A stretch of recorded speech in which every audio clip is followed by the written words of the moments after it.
Hello and welcome to Metaphysics News. This is the first episode of this thread, and the reason for it is very simple.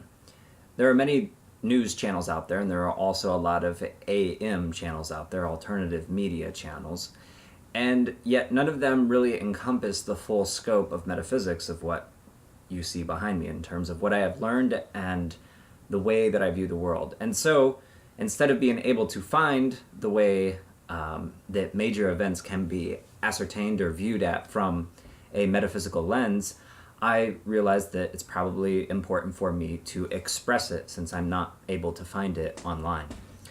This involves the mass shooting at Pulse nightclub that happened on, I guess you could say, the early morning of June 12th in Orlando, Florida, here in the United States. And the first thing I'd like to do is just take a moment of silence to appreciate and to send positive energy and love to the victims of this particular shooting.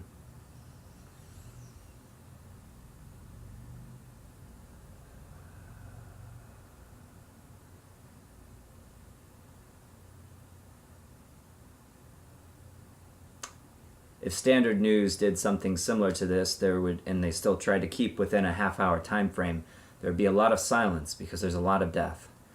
So the first thing I want to tell you about, since this is the first episode, is I'm going to give you the backstory in terms of how I view news. I think most of us have a fundamental awareness that there's a way to process information. And so you have the 5 questions that you ask: the who, the what, the where, the when, and the how or the why. All of those questions are important. However, many of those questions from a metaphysical perspective are basically superfluous or not useful. So let's take a look at this from the how, in terms of how these people died. We're talking about up to approximately, according to the police chief of Orlando, Police Chief Mina, there's approximately 20 people dead and 42 taken to the hospital with gunshot wounds. Okay, so that's quite a few people. Now, according to the official story from Police Chief Mina and the sheriff and Danny Banks, the special agent that is heading the investigation, there is 2 incidents. Around 2 o'clock in the morning, there was shots fired. An off-duty, fully uniformed officer that was working at the nightclub, basically as a bouncer for extra money and to deter sorts of conflicts. And they still have the power of the badge and all that stuff. So they could still arrest you even if they're off-duty, if they're in full uniform. So there was an officer at the club who heard supposedly shots fired and therefore engaged in a gun battle. It's not clear whether or not the gunman was shot in terms of at least somewhere on the body, but he was not killed at that point. And so therefore this individual went back inside the club, and the situation went from a gun battle to a hostage situation, which lasted about 3 more hours before the police chief made the decision, based upon supposed calls that were received to the station of people being stuck inside the building in a separate wing. Therefore, they went in, they stormed the place, a gun battle ensued, the suspect, the perpetrator, was killed at the scene. So those are that's the what at this point. You know, this is less than 24 hours after the incident, but that's the what, okay? The where, obviously, Orlando, Florida. The how, supposedly this individual had a semi-automatic rifle and a handgun, and potentially explosive devices that they're still investigating. I'm sure we'll learn more as time goes on. So the what, the where, and the how have already kind of been addressed, right? And the who, they're figuring that out. You know, a corpse is relatively easy, depending on how, I guess, mangled it is, to identify. So the who is also going to be identified. And that's not really the point for the metaphysics. It's more into the why. You know, why do things like this happen? Because, of course, I'm on social media, and I have friends. One friend in particular said, And tell me again, sarcastically, of course, so you got to read between the lines. Tell me again why we don't need stronger gun laws. And, so in other words, that this situation is stimulating people to think that guns need to be regulated more. And there's an argument for that, and there's also an argument for it not being. More important from a metaphysical perspective is, how does a person go from where they are as a child, typically as an infant, not exuding any violent behavior, to a mass shooter, right? So how do you go from A to B?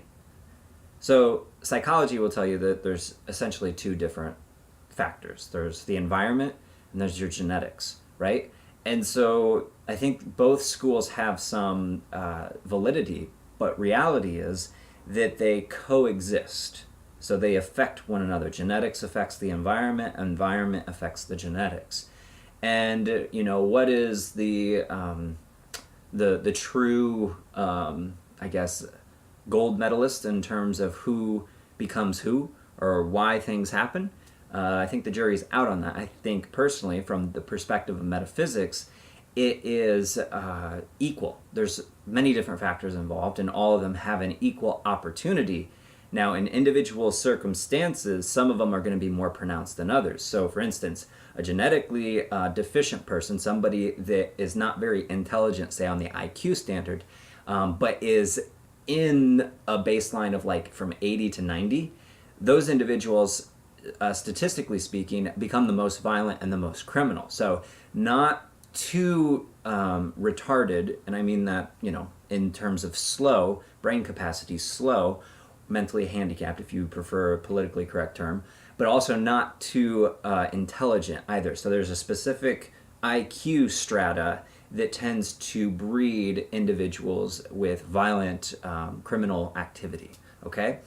So there are many exceptions to that in metaphysics, and just obviously most people would recognize that there are exceptions to that. You're not criminal because you have an IQ of from 80 to 90. You're a criminal because you're a criminal and you've done things that have broken the law. Point blank though, let's get to why a person does this and what the real cure is, okay? So this is not just news, but it's interpretation of the news of how we should metaphysically move forward so that we can create a better world, and allow the world to be as it is. First and foremost, we need to love people. Now, I know we say that so much, so I have realized that it's helpful to actually give some baseline, some things to do before you reach love, because love is a very challenging thing to do. And most of the time we can only do it with people that we really are close to. We can't do it with strangers, and especially villains or people that we don't get along with or that we disagree with or we think are weird or creepy, etc., etc., etc. So there are 4 simple things that you can do. The first one is you tolerate, okay? You tolerate people, that's the first. The second one is that you respect people. I know, right? You're respecting people before you even are looking at their actions or their activity. You're actually giving them respect.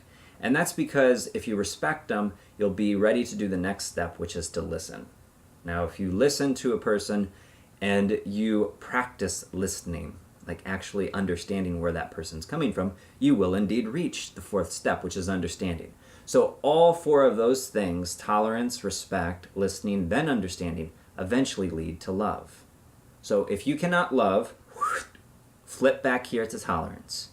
If you cannot be respectful, come to tolerance. If you can't listen, come to respect. If you can't respect, come to tolerance. If you can't understand, go back to listening. So there are 5 simple things that you can do that will always lead you back to love. Now, for an individual that kills a lot of people, basically they have very little love, or at least for the perpetrator or for the victims. They have very little understanding. They have very little listening capability. They have very little respecting capabilities. And the baseline of tolerance, they can't even tolerate. So what do they have left? They have a fist. They have the aggression that is animalistic, And with an AK-47 or some other semi-automatic or a gun or whatever you want to use, you can create a lot of destruction because you're an animal with a smart brain and a need for destruction. Now, most animals won't exhibit those types of behaviors unless you get into like primates and a few other interesting animals that will kill for territorial reasons. So that's one thing that we all can practice. I mean, gun laws, that's a whole nother issue, a whole nother topic, but just in this situation, this is what we can do. We can tolerate, respect, listen, understand, and love. Find your place on that scale. Find what's going to challenge you. If you can go from understanding, go to love. If you're at a good place to listen because you're listening to me, then go to understanding, then get to love. If you're just disgusted with everything, well, start by becoming tolerant.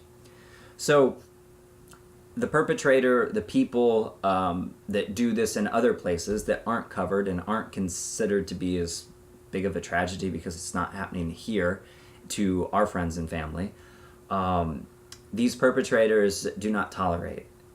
They have been exiled or they have chosen exile. So with your power, you can start very young and create a better environment. People's genetics are going to be people's genetics.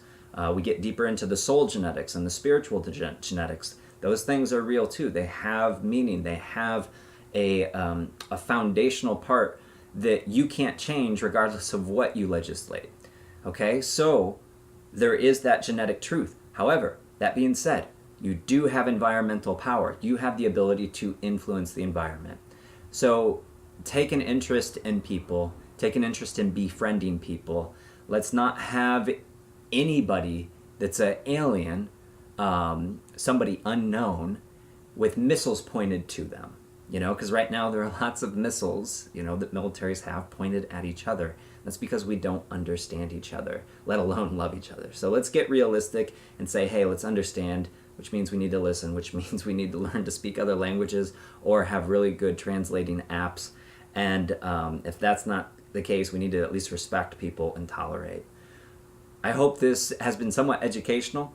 Again, it's a tragedy, but this is how things go. And of course, there are many other angles that are developing. And in metaphysics, you can't rule anything out. So this could be a hoax. Could be. Not saying it is. Maybe 1% likelihood that it's a hoax, but you can't rule it out. And so you have to be mindful of all the facts. And so as facts continue to come out about the who, what, why, and where, we'll be able to discriminate more and come to some sort of understanding. But again, there are at least 20 people, at least approximately, I guess is the better word, dead at Pulse nightclub in Orlando, and 42 were taken to the 3 different hospitals because they were injured. So for you, for me, let us all start to tolerate people a little bit better. Let us be respectful. Let us listen and let us understand. That will lead to love.